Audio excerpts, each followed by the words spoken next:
1절부터 7절까지 하나님의 말씀을 이 시간 다 찾으시기 바랍니다. 성경을 가지고 계신 분들은 신약 성경 맨 뒤쪽에 400페이지에 있고요. 또 혹시 성경을 갖지 아니하시면 앞에 화면에 보시면 말씀이 나옵니다. 오늘 저와 여러분들에게 준 약속의 말씀, 은혜의 말씀, 생명의 말씀입니다. 1절부터 7절까지 함께 받으시겠습니다. 다 같이.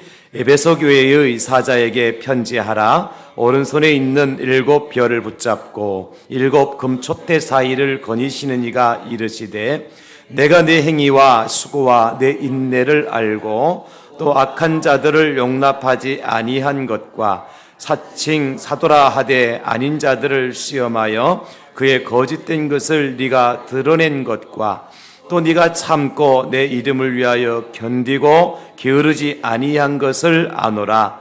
그러나 너를 책망할 것이 있나니 너의 처음 사랑을 버렸느니라. 그러므로 어디서 떨어졌는지를 생각하고 회개하여 처음 행위를 가지라. 만일 그리하지 아니하고 회개하지 아니하면 내가 네게 가서 내 촛대를 그 자리에서 옮기리라. 오직 네게 이것이 있으니 네가 니골라 당의 행위를 미워하는도다. 나도 이것을 미워하노라. 귀 있는 자는 성령의 교회들에게 하시는 말씀을 들을지어다. 이기는 그에게는 내가 하나님의 낙원에 있는 생명나무의 열매를 주어 먹게 하리라. 아멘. 오늘 에베소 교회에게 약속하신 하나님의 낙원에 있는 생명나무 열매를 먹게 되어지는 복을 저와 여러분들이 다 누리실 수 있기를 먼저 예수님의 이름으로 축복합니다. 여러분, 한 작품의 가치를 아는 사람은 관객이 아니라 그 작품을 쓴 작가라고 말할 수가 있습니다. 물론 평가는 관객들이 어느 정도 할 수는 있지만, 그러나 관객이 어떤 작품이든지 그 작품의 가치를 다 알 수는 없지요. 그래서 어떤 작품이 흥행하고 흥행하지 못하고 실패했다 하더라도 그 작품을 정성과 심혈을 기울여 만든 사람이라면 절대로 함부로 그 작품을 취급하지 않지요.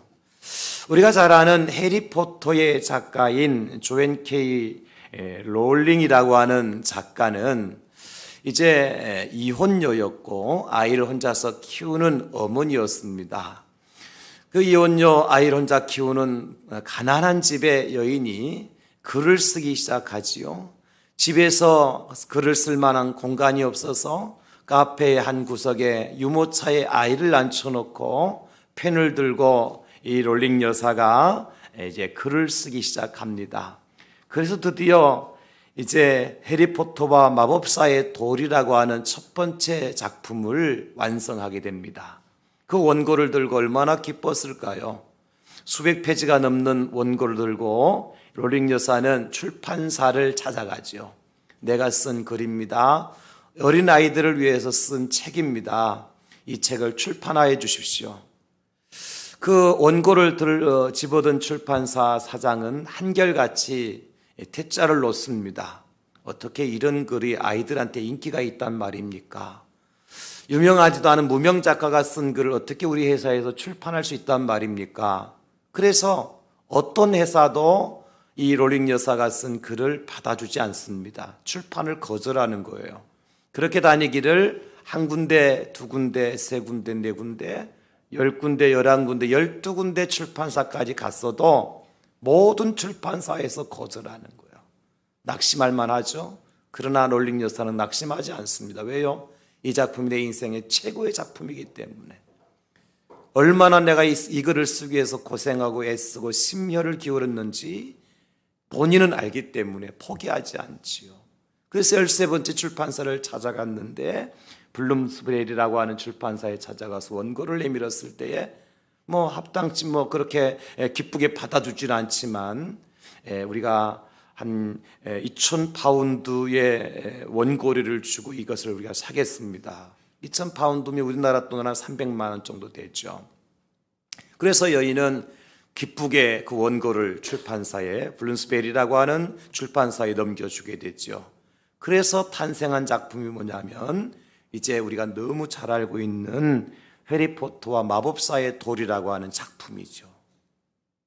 우리 돈 300만 원 정도 이제 가치를 가지고 출발했지만 13번째 출판사에서 그것을 받아서 출판을 했는데 그것이 세계에 알려지면서 4조 원가량의 출판료가 나오게 되어지는 그런 대작품이 되는 거죠. 만약에 세상 사람들이 평가했던 것처럼 이 해리포터와 마법사의 돌이라고 하는 책이 세상에 아무런 가치도 없어서 이름도 없는 무명 작가의 글이라서 어린아이들의 수준이 맞지 않는 고품격의 글이라서 포기했더라면 해리포터와 마법사의 돌이라고 하는 이제 그 책은 세상에 빛을 발하지 못했을 거예요. 그러나 작가는 알잖아요.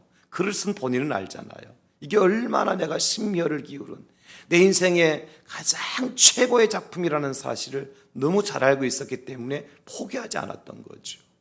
그래서 지금 전 세계적으로 해리포터라고 하는 책을 모르는 사람이 없고 영화를 보지 않은 사람이 없지요. 이 말을 이렇게 말하는 것은 아직도 해리포터라의 영화를 보지 않은 분은 사람이 아니라 인간이라는 거죠. 고품격의 이 언어와 단어를 아셔야 되는데, 여러분 제가 드리고 싶은 말씀은 뭐냐면 세상 사람들이 이렇게 평가하고 가치 기준을 정해주는 것이 아니라 그 글을 쓴 작가 본인이 그 작품의 가치를 정한다는 거예요. 우리는 누구의 작품입니까? 하나님의 작품입니다. 교회는 누가 세우셨습니까? 하나님이 세우셨습니다.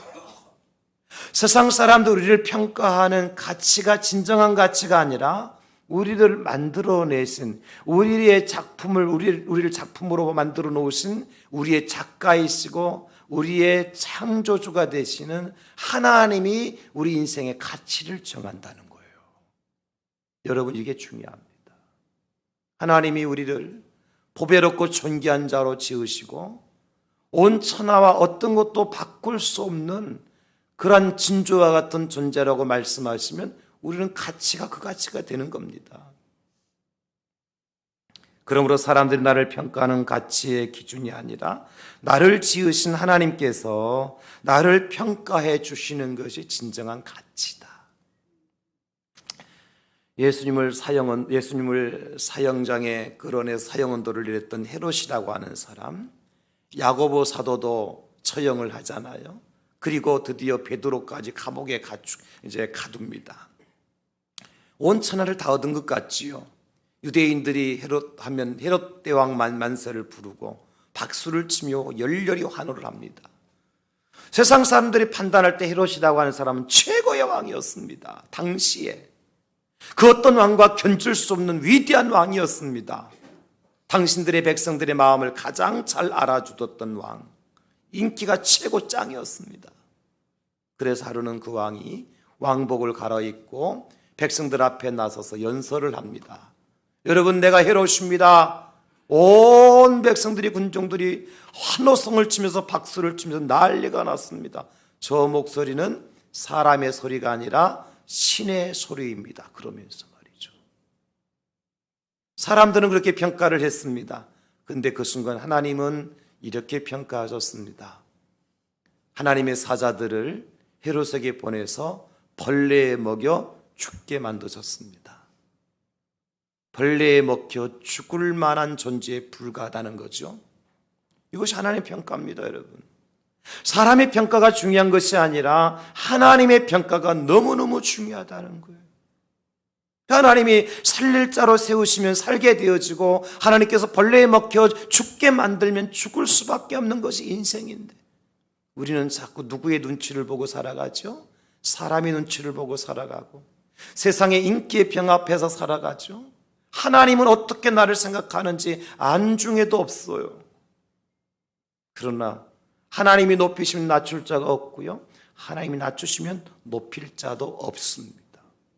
그런 하나님께서 우리를 어떤 존재라고 말씀해 주셨는가 하니까 이사야 43장 4절에 보니까 네가 내 눈에 보배롭고 존귀하며 내가 너를 사랑하였은즉 내가 내 대신 사람들을 내어주며 백성들이 내 생명을 대신하리니 그렇게 말씀하셔요.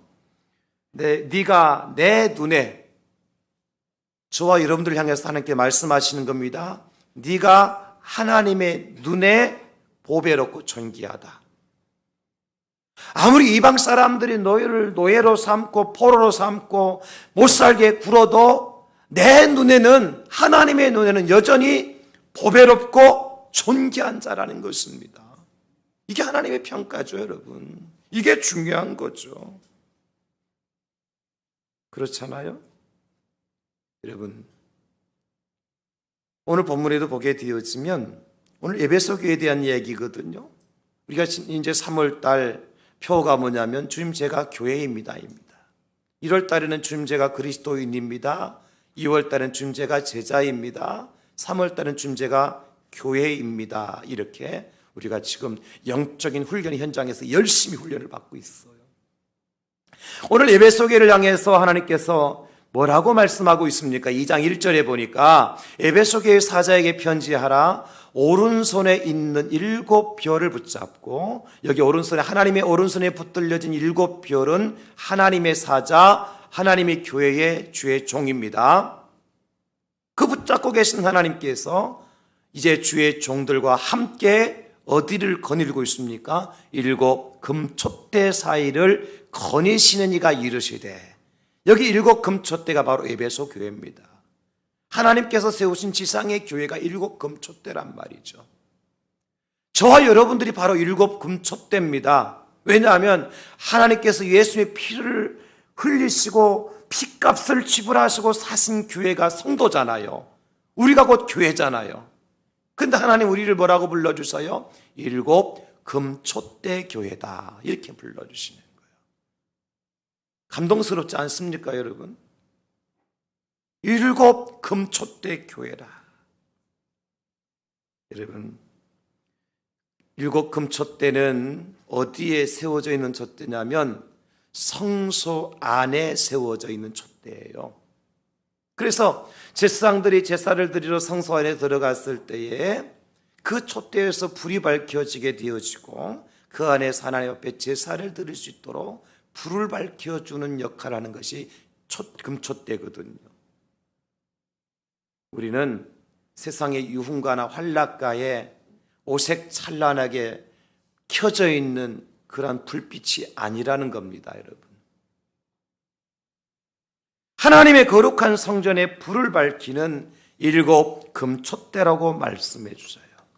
그 불은요, 그 촛대에서 나오는 불은 화려하지 않습니다. 아름답지도 않습니다. 뭐가 그 어두컴컴한 성전 한 구석에 세워져 있는 금촛대가 뭐가 화려하고 뭐가 아름답겠습니까? 세상 사람들이 볼 때는 오히려 저 유흥가 환락가 백화점 불빛이 더 화려하고 아름답고 우리를 황홀하게 만들고 시선을 끌고 우리의 발걸음을 멈추게 하는 것이 세상에 비추는 빛이지요. 성전 안에 있는 빛은 알려지지도 않은 빛이고 아름답지도 않고 화려하지도 않은 불빛이에요. 그러나 그 7 금촛대의 불은요, 무엇을 위해서 사용되느냐 하면 하나님의 뜻을 드러내는 데 사용되는 거예요. 제사장들이 성전 안에 들어왔을 때에 7 금촛대 앞에서 불빛을 보고서 하나님의 뜻이 무엇인지를 깨닫게 되어지고 예배를 예배되게 하는 불이 바로 7 금촛대 불인 겁니다. 어두컴컴한 성전 안에 불빛이 되어져서 예배자들이 예배를 드릴 수 있도록 바른 예배, 아주 건강한 예배, 하나님의 기뻐서 받으시기 합당한 예배를 드릴 수 있도록 불을 비춰주는 것입니다. 그래서 7 금촛대는 예배를 예배되게 하는 불입니다. 그런가 하면 여기 7 금촛대는 지성소와 가장 가까이에 있는 금촛대입니다. 지성소에 누가 계시죠? 하나님이 계시잖아요. 하나님과 가장 가까이에서 하나님의 빛을 발할 수 있도록 불을 켜놓은 것이 7 금촛대거든요. 그런데 우리를 하나님께 그런 7 금촛대라고 불러주신단 말이에요. 지상의 교회를 하나님께서 7 금촛대라고 불러주시고 있어요. 이게 은혜 아닙니까, 여러분? 이게 축복 아닙니까? 그러므로 우리는 이렇게 고백할 수 있어야 됩니다. 나는 주의 성전에 있는 일곱 금촛대 교회입니다. 저를 따라서 한번 해보시겠습니까? 나는 주의 성전에 있는 일곱 금촛대입니다. 여러분 어디에 있습니까? 주님의 성전 안에 있는 어떤 존재입니까? 일곱 금촛대와 같은 존재다. 그러면 여기 일곱이라는 말과 금이라는 말과 촛대라는 말이 합쳐져서 일곱 금촛대가 됐잖아요. 우리가 일곱 금촛대라고 할 때 의미는 어떤 의미를 가지고 있느냐? 일곱이라고 하는 것은 히브리인들에게 있어서는 완전수거든요. 7이 완전수, 행운의 숫자라고 그러잖아요. 그러니까 우리가 하나님의 교회가 된 것은 바로 주님께서 세우신 완전한 교회, 완전한 성도라는 거예요. 세상의 다른 것에 전혀 그들과 견주어서 빠질 것이 없는, 손색이 없는 완전한 공동체가 교회 공동체란 말이에요. 세상에서 개 모임, 향후의 모임, 어떠한 공동체 모임보다도 가장 완전한 공동체가 어디여야 되느냐면 교회 공동체여야 합니다. 할렐루야. 왜냐하면 우리 일곱 금촛대잖아요. 그런가 하면 일곱이라는 숫자가 완전수라 할 것 같으면 금이라고 하는 것은 뭘 상징하죠? 변하지 아니하는 영원한 것을 상징하는 거예요. 교회는 변하면 안 됩니다. 영원해야 돼요. 교회는 변화가 있으면 안 돼요. 오늘 에베소교회 나중에 말씀을 드리지만은 책망을 받은 것이 처음 사랑을 버렸다 그랬잖아요. 변화된 거예요. 변질된 거예요. 교회는 오직 하나님 한 분만으로, 그리고 오직 하나님의 말씀으로, 오직 하나님의 은혜로 세워진 교회이기 때문에 변화가 있어서는 안 돼요. 세상 풍속을 따라서 세상이 바뀌니까 교회도 바뀌어야 된다. No. 무슨 말씀이에요? 교회는 교회인 것입니다. 세상은 바뀌어도 교회는 교회인 것입니다. 세상의 제도는 바뀌어도 교회는 교회로 남아있는 것입니다. 그래서 금촛대입니다. 촛대는 뭐 하는 것이죠? 불을 밝히는 것이죠. 세 번째로. 그래서 교회는 어떤 곳이어야 돼요? 세상을 밝히는 곳이어야 되고 하나님의 뜻을 밝히 드러낼 수 있는 곳이 교회여야 합니다. 교회만큼 하나님의 뜻이 어떤 것인지, 하나님이 어떤 분인지를 드러낼 수 있는 공동체, 공간이 없어요.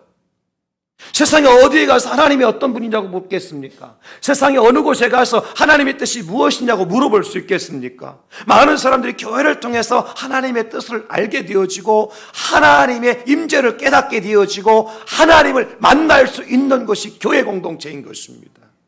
그 촛대예요, 촛대. 따라서 일곱 금촛대라고 하는 것은 주님께서 주님의 나라를 위해서 세우신 가장 완전하고 아름다운 진리의 터전이 교회다. 그렇다면 여러분, 우리 주님께 영원히 함께 하시기를 원하신 일곱 금촛대 교회를 어떻게 정의할 수 있을까? 첫째는요, 말씀을 지키는 일곱 금촛대 교회가 되어야 됩니다. 말씀을 지켜. 2절 말씀에 보니까 내가 내 행위와 수고와 내 인내를 알고 또 악한 자들을 용납하지 아니한 것과 자칭 사도라 하되 아닌 자들을 시험하여 그의 거짓된 것을 네가 드러낸 것과 이렇게 말씀하고 있잖아요. 자, 에베소 교회 안에 뭐가 들어와요? 거짓이 들어와요. 비진리가 들어와요. 자칭 사도라 하면서 거짓 사도가 들어와요. 그럼 그들을 분별해낼 수 있는 유일한 잣대가 뭘까요? 하나님의 말씀밖에 없습니다. 말씀이 있어야 뭐가 참인지 거짓인지 분별이 되죠. 그죠? 말씀이 있어야 참 목자인지 거짓 목자인지 사꾼 목자인지 분별할 수가 있는 거잖아요. 교회가 말씀으로 세워지지 아니하면 거짓이 들어와도 거짓인 줄 모르고 사꾼이 들어와도 사꾼인 줄 모르고 그냥 너 좋고 나 좋고 그냥 세상 좋고 교회 좋고 같이 흘러가는 거예요. 같이 부패하고 같이 썩을 수밖에 없는 겁니다. 뭐가 없으면요? 말씀이 없으면, 진리가 없으면 그렇습니다. 예수님께서 사도 베드로가 너는 나를 누구라 하느냐 물어보셨을 때 사도 베드로가 고백하잖아요. 주님 그리스도시여 살아계신 하나님의 아들이십니다. 그때 예수님께서 사도 베드로에게 뭐라고 말씀하세요? 마태복음 16장 18절에 보니까 내가 이 반석 위에 내 교회를 세우리니. 예수님께 내가 이 반석 위에 내 교회를 세우리니 말씀할 때 그 반석이 뭐냐면 베드로의 신앙 고백이거든요. 이 베드로의 신앙 고백이 뭐냐면 하나님의 말씀입니다.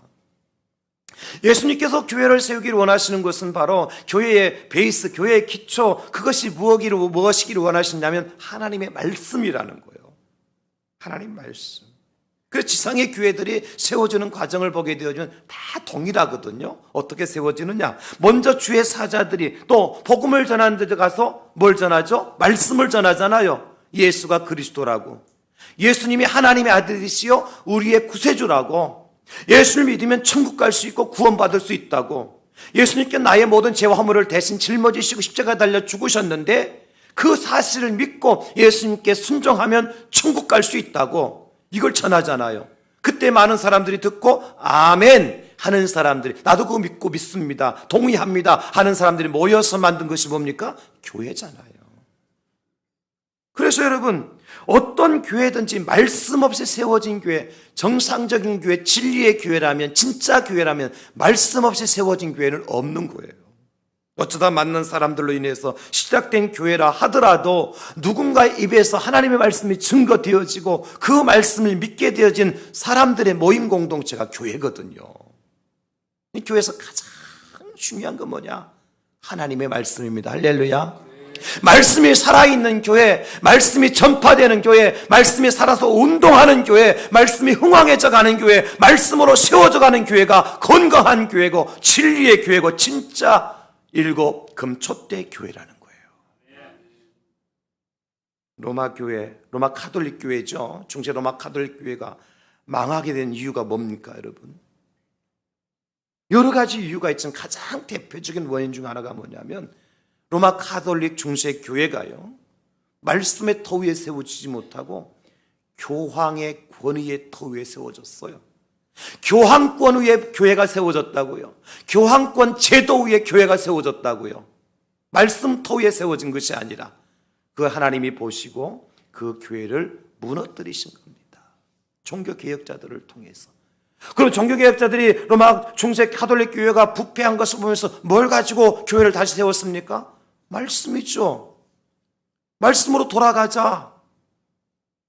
그죠? 말씀으로 돌아가자. 하나님의 말씀으로 돌아가자. 오직 의인은 믿음으로 말미암아 살리라 하신 로마서의 말씀으로 돌아가자. 그래서 그들이 하나님의 말씀을 붙들고 그 말씀의 터 위에 다시 세운 교회가 바로 리포먼트 처치, 오늘 저와 여러분들이 섬기는 이 개혁 교회라고 하는 거예요. 그러면 교회의 본류가 로마 카톨릭 교회입니까? 우리 기독교 개신교회입니까? 교회 본류는 로마 카톨릭 교회가 아닙니다, 여러분. 로마 카톨릭 교회에서 우리를 떨어져 나갔다, 분리해서 나갔다, 그런 분리한 게 아니라 잃었던 그 첫사랑을, 첫 진리를 회복한 거예요. 그들이 변질돼서 타락해 나간 것이지. 제가 교회사를 가르치는 교수이기 때문에 이거 너무 잘 알아요. 여러분, 주님은 오늘도 그러므로 우리에게 한 가지 질문을 하십니다. 이 교회가 무엇으로 세워지기를 원하느냐? 말씀으로 세워지기를 원합니다. 대답해야 되겠죠?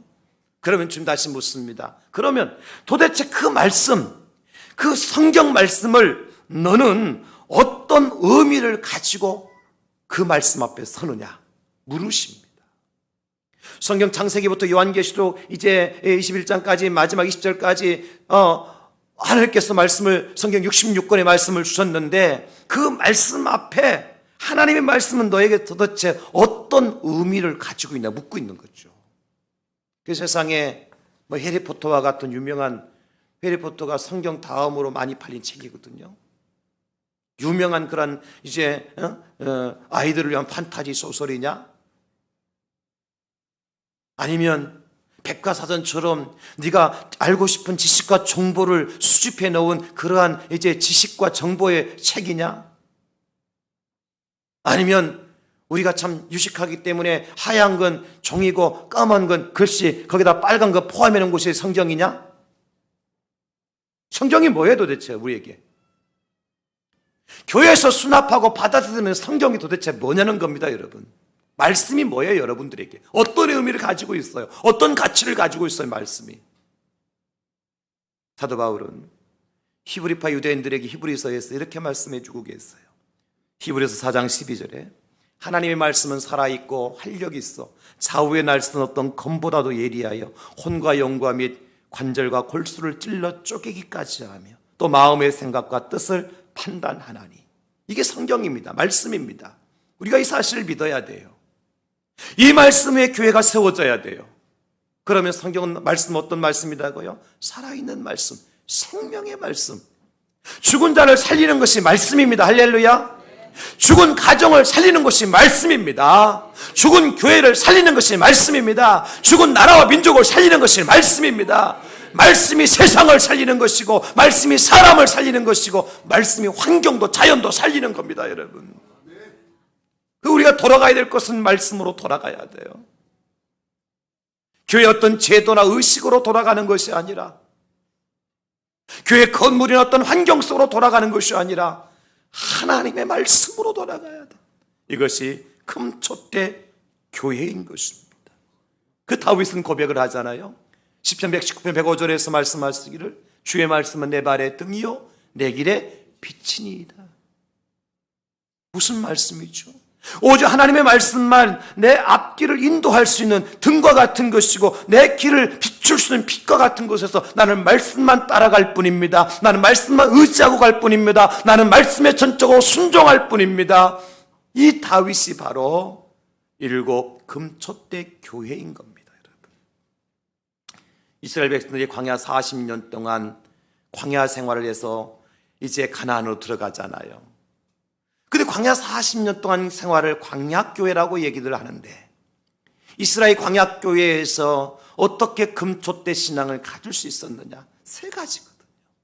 하나는요, 40년 동안 그들을 인도한 것은 구름이었어요. 구름 기둥이었어요. 낮에는 구름 기둥으로, 밤에는 불 기둥으로. 구름이 떠오르면 그들이 출발하고 구름이 멈추면 그들이 멈춰야 돼요. 한순간도 구름이 없으면 멈출 수도 없고 갈 수도 없는 인생들이 광야교회 이스라엘 백성들이었어요. 또 하나는 만나와 메추라기를 먹고 생활했죠. 이스라엘 백성이 애굽에서 떠난 다음에 신광야에서 출발해서 가나안 땅에 들어 첫 농사를 져서 열매를 맺기 전까지 뭘 먹고 살았어요? 하늘에서 내려오는 만나를 먹고 살았어요. 40년 동안 그냥 질리도록 먹었습니다. 또 하나는요, 반석에서 솟아나는 생수를 마시고 살았어요. 여러분 보십시오. 구름 기둥, 만나, 생수, 무엇을 상징하는 줄 아세요? 바로 하나님과 말씀과 은혜를 상징하는 거예요. 이스라엘 애굽에서 나왔지만 광야 40년을 생활하면서 여러분, 하나님이 없이는, 하나님의 말씀이 없이는, 하나님의 은혜가 없이는 광야 40년도 있을 수가 없다는 것이고, 결국엔 어떤 사람들이 가나안 땅에 들어갑니까, 여러분? 오직 하나님, 오직 말씀, 오직 은혜를 믿고 순종한 사람들이 가나안 땅에 들어가게 되더라는 것입니다. 그것을 불신하고 믿지 않고 순종하지 않았던 사람들은 다 광야에서 죽임을 당하고 가나안 땅에 들어가지 못했어요. 중요한 메시지입니다. 교회 안에 많은 사람들이 모여서 예배를 드리고 있지만도 하나님 없이, 말씀 없이, 하나님의 은혜 없이 그냥 교회당만 출입하는 썬데이 크리스천, 주일날만 되면 의뢰의 습관적으로 교회 와서 워밍 시트만 딱딱하게 만들고 돌아가는 그러한 그리스도인이라고 말하는 사람들, 어쩌면 가나안 땅을 바라볼 수는 있지만 들어가지 못하는 불행한 인생이 될 수 있다는 거예요. 말씀으로 세워진 교회, 말씀으로 세워진 성도가 일곱 금초대 교회입니다. 그러나 저와 여러분들이 주님 내가 일곱 금초대 교회입니다라고 선포한 것은 주님 내가 오직 주님의 말씀으로 살고, 말씀 때문에 살고, 말씀을 위해서 살고, 말씀을 인하여서 사는 말씀의 크리스찬입니다 라고 고백하는 거죠. 그 말씀 여러분들을 살리고, 그 말씀이 여러분들을 건강하게 만들고, 그 말씀이 여러분들을 행복하게 만드는 그러한 하나님의 은혜의 말씀이 될 줄 믿으시기를 예수님의 이름으로 축원합니다. 두 번째 일곱 금촛대 교회라고 하는 정의는 뭐냐면 우리는 영적 군사인 일곱 금촛대라는 뜻입니다. 우리는 영적 군사입니다. 군사는 뭐 하기 위해서 필요하죠? 싸우기 위해서 필요합니다. 왜 싸우죠? 지키려고. 여러분, 진정한 군사는 무엇을 뺏으려고 싸우는 존재가 아니라 진정한 군사는 뭔가 지키려고 싸우는 사람이에요. 우리는 무엇인가 뺏으려고 싸우는 군사가 아니라 영적 군사이기 때문에 무엇인가 지켜야 될 것이 있기 때문에 그 지킴을 위해서 내 생명도 아끼지 아니하고 피 흘리기까지 싸워야 될 영적 군사가 바로 금촛대 교회라는 거예요. 오늘 3절 말씀에 보면 에베소 교회는 또 네가 참고 내 이름을 위하여서 견디고 게으르지 아니한 것을 나누라. 네가 참고 견뎠다, 싸웠다는 겁니다. 여러 가지 갈등이 있을 수 있겠죠. 여러 가지 이단의 세력들이 들어와서 정말 그들과 싸우고 다투기 위해서 때로는 피도 흘리고 때로는 꼬꾸라지기도 하고 때로는 낙심할 때도 있었겠지요. 그러나 그들이 참고 견뎌냈어요. 영적 군사로서 말이죠. 적이 화살을 쏘아댈 때에 그 화살이 내 갑옷에 찍히고 내 심장을 뚫어 들어오는 것 같은 상황 속에서도 내가 영적 군사이기 때문에 그 자리를 지키기 위해서 피 흘리기까지 싸웠던 사람들이 바로 에베소교의 성도들이었거든요. 이게 바로 일곱 금촛대 교회라는 거예요. 그러므로 사랑하는 성도 여러분, 우리는 세상과 타협하지 아니하고 세상의 죄악에 물들지 아니하고 오히려 세상의 본이 되어지는 교회가 되기 위해서는 어떻게 해야 될까요? 죄에 대해서는 철저하게 죽고 의에 대해서 사는 그런 영적 군사가 되어야 됩니다. 죄에 대해서 죽었다는 것은 뭐냐면 죄에 대해서는 반응하지 말라는 거예요. 죄와 나는 상관이 없는 존재라는 겁니다. 죽은 사람이 반응합니까, 여러분? 반응하지 않죠.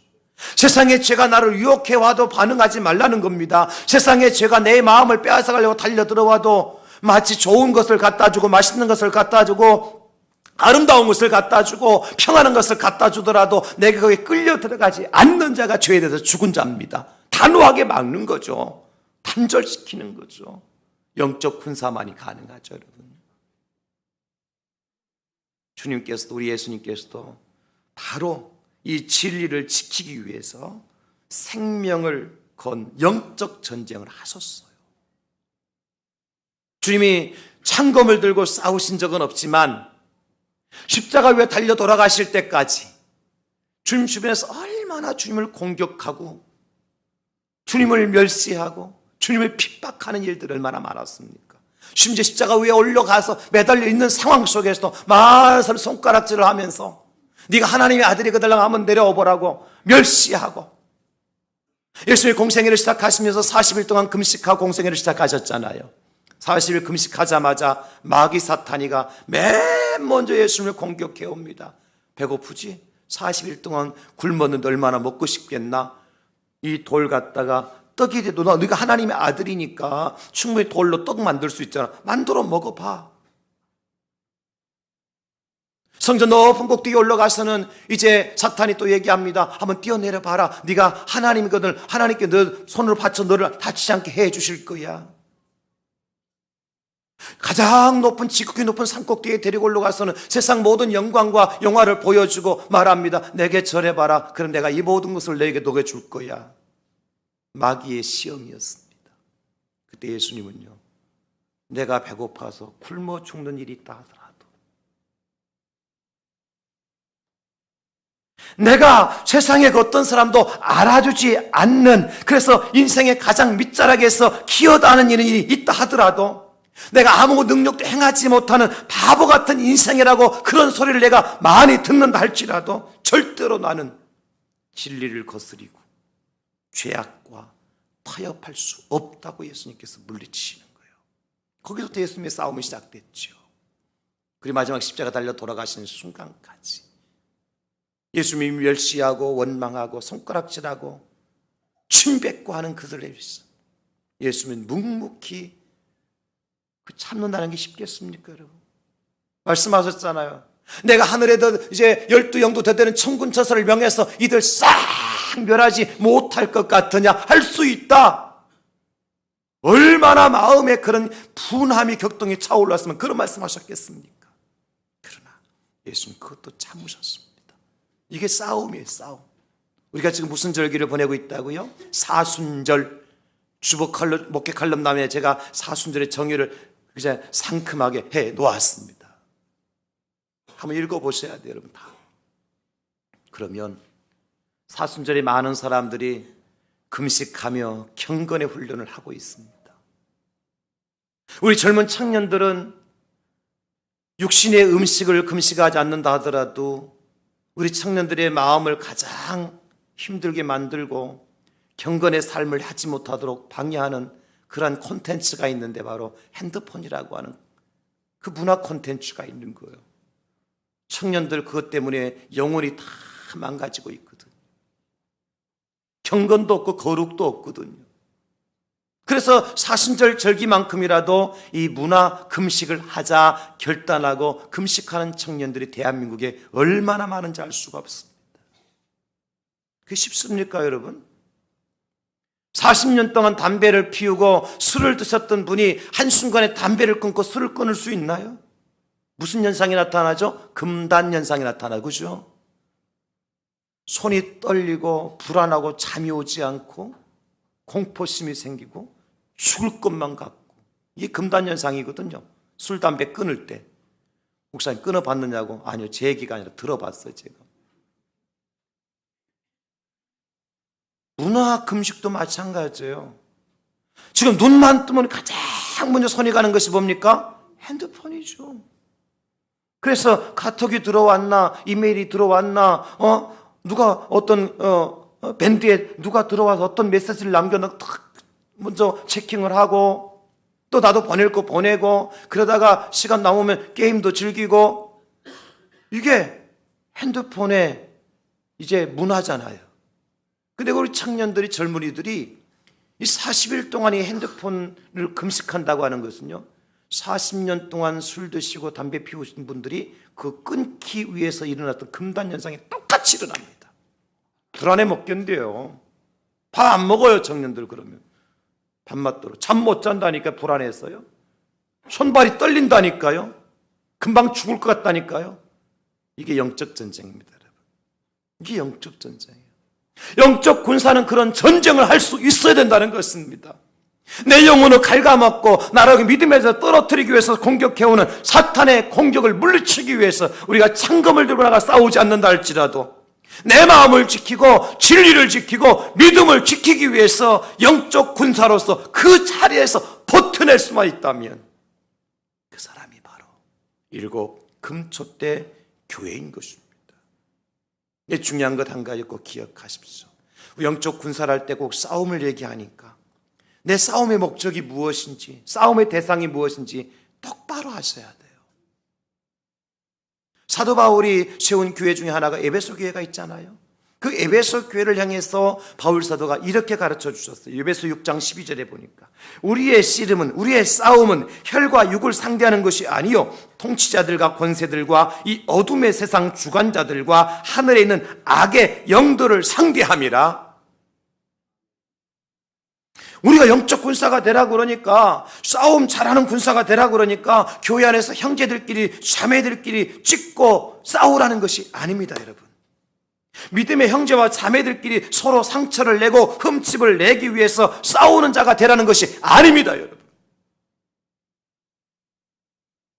나의 믿음의 자리에서 나를 끌어내리기 위해서 교묘한 방법으로 공격해 오는 악한 영과 사단과 싸우기 위한 영적 군사지. 우리는 천사처럼 가장을 하고 광명한 천사로 가장하고 찾아와서는 나를 살짝 미혹하는 그 어둠의 세상 주관자인 사탄과 싸우기 위한 영적 군사인 것입니다.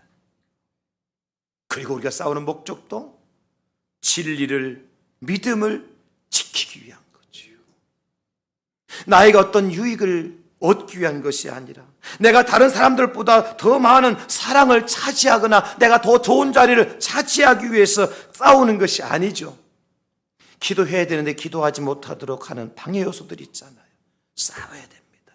싸우지 않으면 기도 안 할 수밖에 없어요. 예배를 드려야 되는데 예배 드리지 못하도록 방해하는 요소도 있잖아요. 싸워야 됩니다, 여러분. 이거 진리 문제잖아요. 기도하는 것과 예배 드리는 것은 그리스도인들에게 진리 문제잖아요. 그리스도인이 기도 안 한다, 마치 영혼 없는 몸이 죽은 것 같이 기도하지 않는 몸은 죽은 몸입니다. 기도는 생명의 호흡이라 그랬잖아요. 생명줄 끊어진 겁니다. 여러분, 생명을 걸고 우리가 차지해야 될 것을 뭐냐면 바로 기도의 자리가 내 자리라는 사실을 깨닫고 그것 때문에 영적 전투를 벌이는 거예요. 그러다 보니까 기도하지 못하도록 여러 가지 환경과 여건과 그런 사람의 소리들, 이것들이 내 귀에 들려고 내 눈에 보일 때에 우리는 어떻게 해야 됩니까? 내가 영적 군사가 되어서 말씀의 칼을 들고 단호하게 거절하고 잘라버릴 수 있어야 돼요. 예배 드리는데 예배 드리지 못하도록 방해하는 얼마나 영적인 요소들이 많습니까? 갑작스럽게 연락온 전화벨 소리, 예배보다 더 중요하게 여길 만한 한 푼도 벌게 되는 돈의 유혹, 물질의 유혹, 예배 드리는 시간 더 다른 데 가서 한 자리, 그 자리에서 내가 인사말 한번 해야 내가 그 자리를 지킬 수 있다는 명예의 욕심의 소리, 다 예배 드리지 못하도록 만드는 사탄의 공격 아닙니까? 이거 어떻게 해야 돼요? 한 번쯤이야 시작하면 한 번이 두 번 되고 두 번이 세 번 되고 결국 나는 기도하지 못하고 예배드리지 못하는 사람으로 전락되어져 버리고 말죠. 이게 마귀 사탄의 공격 패턴이죠. 우리는 어떻게 해야 돼요? 영적 군사는 싸워야 됩니다. 나로 하여금 하나님의 경건의 훈련의 자리에 나가지 못하도록 만들고 하나님을 영화롭게 해드리고 하나님의 예배하지 못하도록 만드는 모든 세상의 것들을 내가 다 단호하게 거절하기 위해서는 뭐가 필요하겠습니까? 영적 군사로서 영적 싸움이 필요한 것입니다. 사탄아 물러가라. 사랑하는 성도 여러분, 사순절 절기 한 끼 금식하는 것이 쉽지가 않고요. 금식하면서 금식한 비용을 대신해서 하나님 앞에 사순절 금식 헌금을 드리는 것이 쉽지가 않고요. 사순절 기간 동안에 금식을 한다고 해서 핸드폰을 보지 않고 텔레비전을 보지 않고 우리가 오락을 하지 않는 것이 쉽지 않습니다. 그러나 군사는 쉽지 않지만 싸워야 되는 사람이 군인인 거예요. 저는 우리 대한결계 모든 성도님들이 이번 사순절 절기 기간 동안에 영적 군사가 되어서 승리하소서 7 금초대 교회가 다 되실 수 있기를 예수님의 이름으로 축복합니다.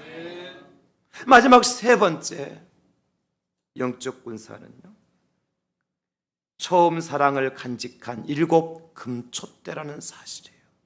처음 사랑을 간직한 사람.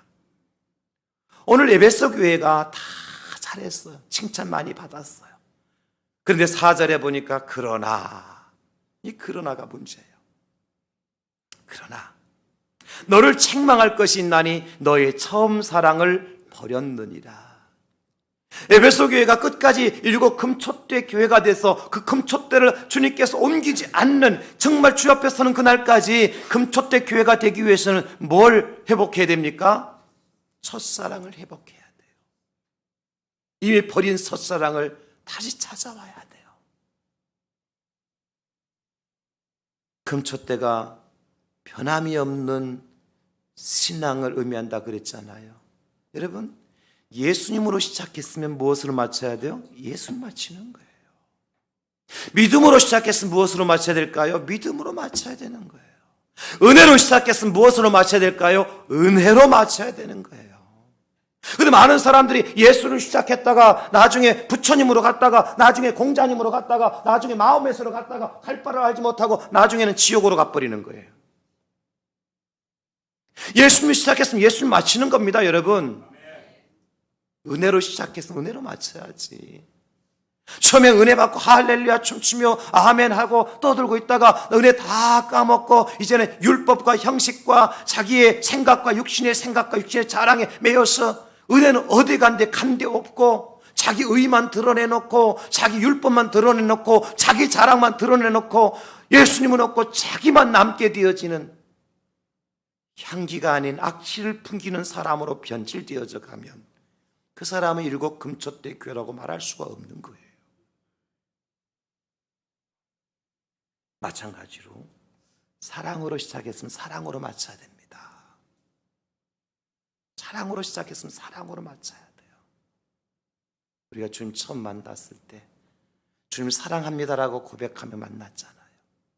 그러면 끝까지 어떤 환경과 상황 속에서도 내가 주님을 사랑합니다, 이 사랑의 끝만큼은 놓치지 않아야 돼요. 아마도 제가 가만히 이 말씀을 묵상하면서 우리가 천국 문 앞에 가서 다 천국 들어가는 티켓을 우리가 이제 받고 천국에 들어가야 되는데, 많은 사람들이 천사들에게 너는 빠꾸, 너는 뒤로 돌아가, 너는 천국이 아니라 지옥 갈 사람이야 할 때 무엇 때문에 빠꾸를 당할까? 아마 사랑이 없어서 그럴 것 같아요. 사랑이 없어서. 사랑은 무엇입니까? 고린도전서 13장에 보니까 언제나 오래 참고 언제나 온유하며 시기하지 않고 자랑하지도 않고 교만하지도 않고 무례행치 아니하고 자기 유익을 구하지 아니하고 성내지 않고 진리와 함께 기뻐하는 것이 사랑입니다. 사랑은 언제나 오래 참고 사랑은 언제나 온유하며 사랑은 시기하지 않으며 자랑도 교만도 아니하며 사랑은 무례에 행치 않고 자기의 유익을 고치 않고 사랑은 성내지 아니하며 진리와 함께 기뻐하네. 사랑은 모든 것 감싸주고 바라고 믿고 참아내며 사랑은 영원토록 변함없네. 믿음과 소망과 사랑은 이 세상 끝까지 영원하며 믿음과 소망과 사랑 중에 그 중에 최애를 사랑이라. 믿음과 소망과 사랑 중에 그 중에 제일을 사랑이라. 아멘. 근데 오늘 예배 속에는 어떻게 되었습니까? 너를 책망할 것이 나 너희 처음 사랑을 버렸느니라. 사랑하는 성도 여러분, 교회라고 하는 것은 하나님의 말씀에 기초를 둔 진리의 공동체가 맞습니다. 교회라고 하는 것은 영적 전투 현장에서 진리를 지키기 위해서 장렬하게 죽음을 맞이할 각오가 되어 있는 영적 군사들의 모임이 교회입니다. 교회는 사랑으로 모든 허물을 덮어주는 공동체가 교회입니다. 주님은 그 동일하신 사랑으로 오늘 저와 여러분들을 기다리고 계십니다. 마치 주님을 3번씩이나 부인했던 베드로에게 밤새 한 마리도 고기도 잡지 못했던 갈릴리 바다에서 그저 인생의 낙오자가 되어 있던 베드로에게까지도 찾아가 주셔서 아침에 조반을 준비해 놓으시고 베드로에게 말씀하시기를 깊은 데 가서 그물을 내리라고 말씀하셔서 베드로가 그물을 이제 찢어지지 않을 정도로 엄청난 고기를 잡아올 때까지 기다려 주셨던 주님처럼 주님은 오늘도 우리를 기다리고 계시는데 그 사랑 때문에 기다리고 계시는 겁니다. 우리가 믿는 주님이 어제나 오늘이나 동일하신 분이시고 언제나 변함없이 사랑하시는 분이시라면 우리도 그런 사랑으로 주님 앞에 서야 되지 않겠습니까? 사랑하는 성도 여러분, 사람인데 어떻게 한결같을 수가 있겠습니까?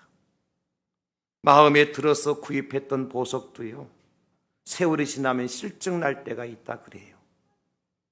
처음 새 차를 샀을 때는 어떡하죠? 닦고 조이고 기름치고 세월이 지나면 그 차가 어디 기스가 나도 찌그러들어도 관심 없어요. 근데 그 마음이 교회 안에도 들어온다는 것이 문제입니다. 교회 안에도 서로가 사랑하겠노라고, 당신은 사랑받기 위해서 태어난 사람이라고 고백하며, 그러면 뭔가 사랑을 해줘야 될 거 아니에요. 사랑받기 위해서 태어난 사람에게 사랑도 안 해주면서 그런 노래 불러주는 것은, 이것은 가증한 일 아닙니까? 외식하는 거잖아요. 내 인생의 동반자라고 노래하며 한순간도 보지 못하면 내 눈에 진물이 생긴다고 말했던 사람들조차도 멀어지고 싶은 게 우리의 마음이라면 이미 우리는 사랑이 퇴색되어져 있는 거라 다름이 없죠. 일곱 금첫대 교회는요, 절대로 사랑을 버리지 않는 교회입니다. 처음 만났을 때 형제님, 자매님, 사랑합니다 고백하고 지나가다가 어느 순간부터인지 그 형제님 자를 빼고 형제 자매로 말이 바뀌어요. 말이 바뀌더라는 게 님자 빼고 형제 자매만 부르는 거 좀 이상하니까 형제놈 자매놈 자로 바뀌어요.